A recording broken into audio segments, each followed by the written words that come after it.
Hey, what's going on YouTube? This is the young lady in that other video that I titled "The Healthy Head of Starter Locks," a healthy set of starter locks here recently. What was it, about 4 weeks ago now?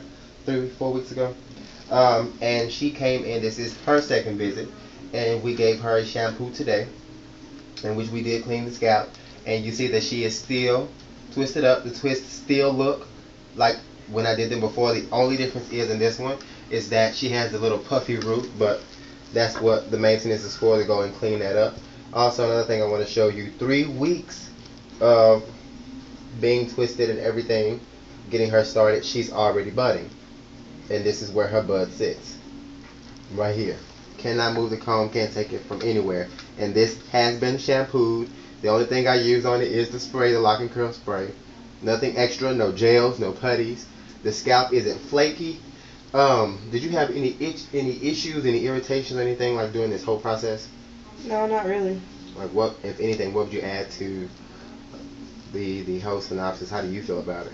I feel pretty good. It didn't start. It itched a little yesterday. That was it. That's because I moved out on my dorm, so I was sweating a lot. Did you use the oil that I gave you? Twice a week on Mondays and Fridays, like you said. And what were you tying it with? A silk scarf at night, every night. So did you have like frizzies or anything? Just in the past like 4 days, it was frizzy. Before that, it looked the same. And this hair is within the twisted. Let me see now. Her twists are about. It's about 6 inches long, 6 or 7 inches long at this point, which is really good. So her locks are she's going to lock very quickly because of the length of the hair. The locks and tangles a lot quicker than the rest of before. She did still get a conditioner this time. I condition every single time, making sure that we repair those cuticle bones and enamel layers of the hair, making sure that the scalp is stimulated and it is in a great condition.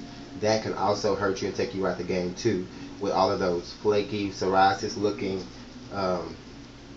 scalps from outcomes of just different nasty things that just being put into the head. It's just not working for you. If your scalp or your locks are not going this easily, you may have a hard time down the line in the future, especially when a lot of those things start producing side effects, or what they do after you leave it in for a longer period of time. I just had a young lady that just left. Shout out to Erica of Houston. She was asking a lot of questions, and I really appreciated that because she works out daily. And she does a lot of moving around and different things too. And she wants to know, how can I start my locks? I want to start my locks. I want to make that commitment, but I have to shampoo weekly because of the hot yoga that I go to. And hot yoga, she's in the room with like 110 degrees, doing her thing, so she's drenched in sweat.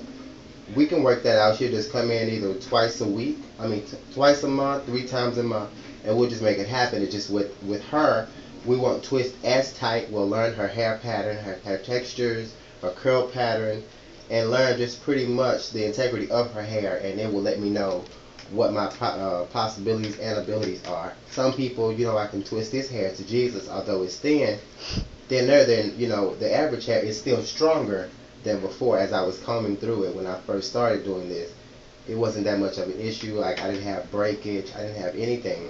And a lot of times that does happen with people with longer hair, especially if they're not combing it or doing certain things for their levels of regimen, their hygiene. So, but what I wanted to show you more importantly is this long starter lock, how we got it cleaned up, how we got it going. You see me twisting it as easy. I just break those little hairs that are going to connect, which they do that a lot on their own, which is just a part of the locking process. But you can still clean those up very easily without hurting the person, the client, the consumer, and going on to the next. Make sure that you don't put too much tension. If you see the lock start doing this, I'm going to show you real quick. Tell me if I hurt you. That is too tight. It does not need to do all of that for you to make sure that the lock is properly maintained. Keep that lock in a straight line, going straight down. And as they grow, they will fill in and become very congruent, even looking dreadlocks, without people judging you or looking at you crazy in the street like, what the hell is that? With your colors, be very mindful of your colors. This is not the time to put a color into the locks. That color will dry out those ends that are already on the inside that are dead, and they will fall off starting at this point on down. So this is not the point to put color on that. If you do, be careful and make sure that you condition it. You don't have to always just use that conditioner that come in that box or whatever. Use some good conditioners that we've talked about that I've recommended before for natural hair. So check me out for more. Just wanted to show you another second visit.